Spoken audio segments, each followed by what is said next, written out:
Hello everyone, welcome to Shriji kitchen. આજે હું તમારા માટે લઈને આવી છું કેલ્ઝોનની રેસીપી. જો તમે મારી ચેનલ પર નવા હોય તો જલ્દીથી મારી ચેનલને સબસ્ક્રાઇબ કરી લો, જેથી કરીને આવા અવનવા વિડીયો તમારા સુધી પહોંચતા રહે. તો ચાલો શરૂ કરીએ.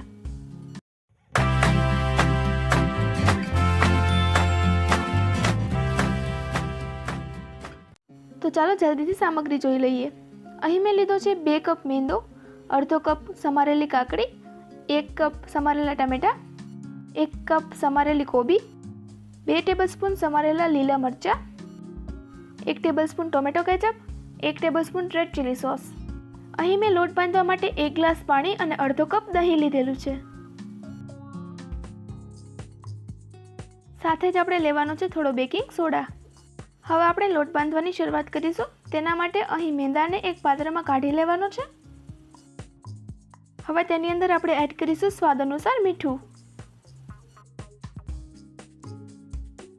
હવે આપણે ધીમે ધીમે કરીને દહીં એડ કરતા જઈશું અને લોટને બાંધતા જઈશું. આપણે અહીં એડ કર્યું છે થોડું તેલ. ઘણા લોકો વિડીયો તો જુએ છે પણ મારી ચેનલને સબસ્ક્રાઇબ કરવાનું ભૂલી જાય છે.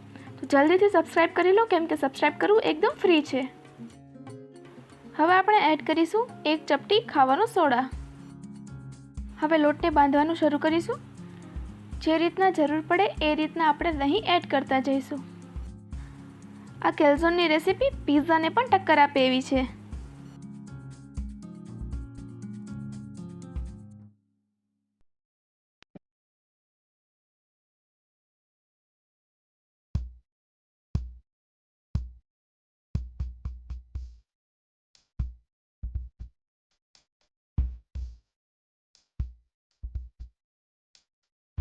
લોટ જ્યાં સુધી ભેગો થવા લાગે ત્યાં સુધી આપણે તેમાં દહીં એડ કરવાનું છે.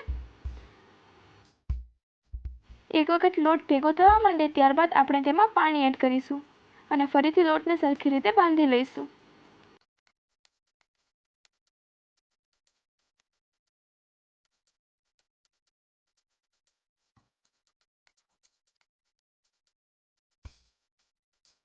અહીં લોટ જે છે એ આપણે થોડો ઢીલો બાંધવાનો છે.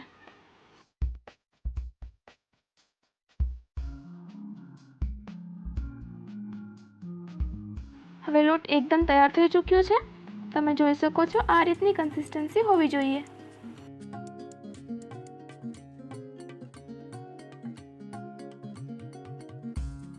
હવે આ લોટમાં આપણે થોડું તેલ એડ કરીશું અને લોટને ફરીથી ગૂંદી લઈશું.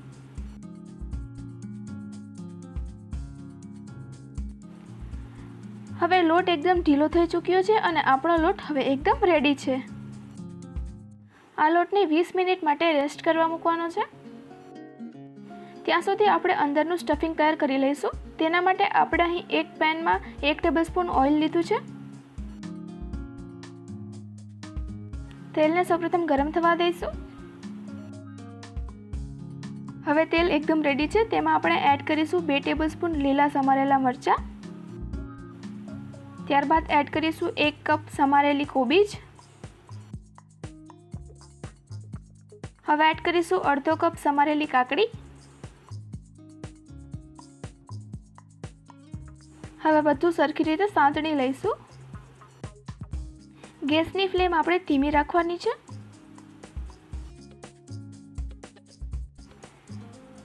સરખી રીતે સાંતળી લીધા બાદ હવે આપણે આની અંદર એડ કરીશું 1 કપ સમારેલા ટમેટા.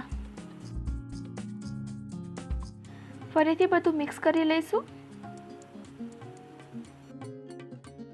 સ્ટફિંગને આપણે ધીમી ફ્લેમ પર સતત ચલાવતા રહેવાનું છે. ક્રન્ચીનેસ ન જાય તેનું ખાસ ધ્યાન રાખવાનું રહેશે. હવે આપણે એડ કરીશું 1 ટીસ્પૂન કાળા મરીનો ભૂકો એટલે કે બ્લેક પેપર.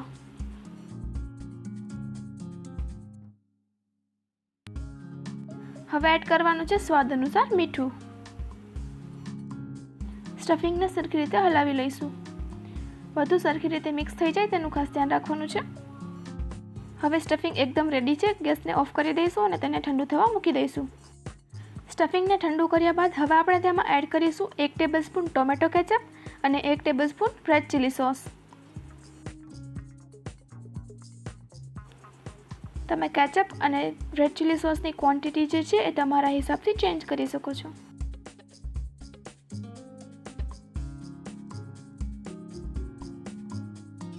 હવે બધું સરખી રીતે મિક્સ કરી લઈશું. હવે આપણે સ્ટફિંગની અંદર ચીઝ એડ કરીશું. એના માટે મેં અહીં અમૂલ ચીઝ લીધેલું છે. અહીં મેં 2 ચીઝ ક્યુબ્સ એડ કરેલા છે. ચીઝને આ રીતે ગ્રેટ કરી લેવાનું છે.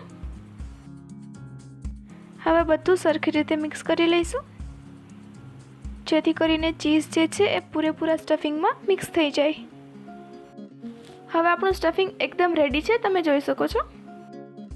20 મિનિટ થઈ ચૂકી છે. હવે આપણો લોટ એકદમ રેડી છે. લોટને નાના પાર્ટ્સમાં ડિવાઈડ કરી લઈશું. હવે જે રીતે આપણે રોટલી વણીએ એ જ રીતના આપણે અહીં મેંદાના લોટની રોટલી વણી લેવાની છે. રોટલી એકદમ પતલી થવી જોઈએ.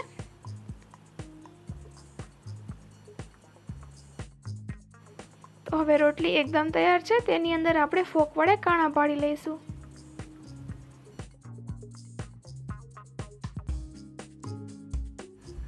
હવે આપણે તેની અંદર એડ કરીશું સ્ટફિંગ. સ્ટફિંગને આપણે આ રીતે એક સાઈડ મૂકવાનું છે અને બીજી સાઈડનો જે પાર્ટ છે તે ઉપરથી ઢાંકી દેવાનો છે. અને હવે ફોક વડે આપણે આ રીતની ડિઝાઇન પાડી લઈશું, જેથી કરીને બંને પાર્ટ્સ ભેગા થઈ જાય અને આપણે કેલ્ઝોનને સરખી રીતે શેલો ફ્રાય કરી શકીએ. તો કેલ્ઝોનને શેલો ફ્રાય કરવા માટે આપણે અહીં એક પેનમાં થોડું તેલ લીધેલું છે. તેલ તમે તમારા હિસાબથી લઈ શકો છો, જાજુ કે ઓછું. તેલ ગરમ થાય ત્યારબાદ આપણે કેલ્ઝોનને એના પર મૂકી દઈશું. મેં કીધું એ રીતે તમે કેલ્ઝોનને શેલો ફ્રાય પણ કરી શકો અને તમે કેલ્ઝોનને ડીપ ફ્રાય પણ કરી શકો છો. મેં અહીં શેલો ફ્રાય કરેલું છે, જેથી તેલનો ઉપયોગ એકદમ ઓછો થાય.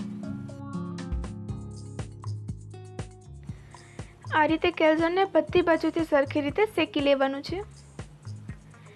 ગોલ્ડન બ્રાઉન કલર આવે ત્યાં સુધી કેલ્ઝોનને શેકવાનું રહેશે.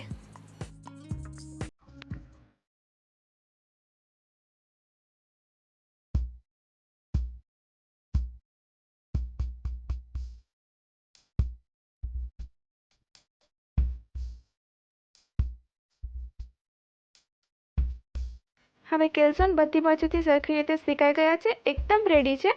પ્લેટમાં કાઢી લઈશું.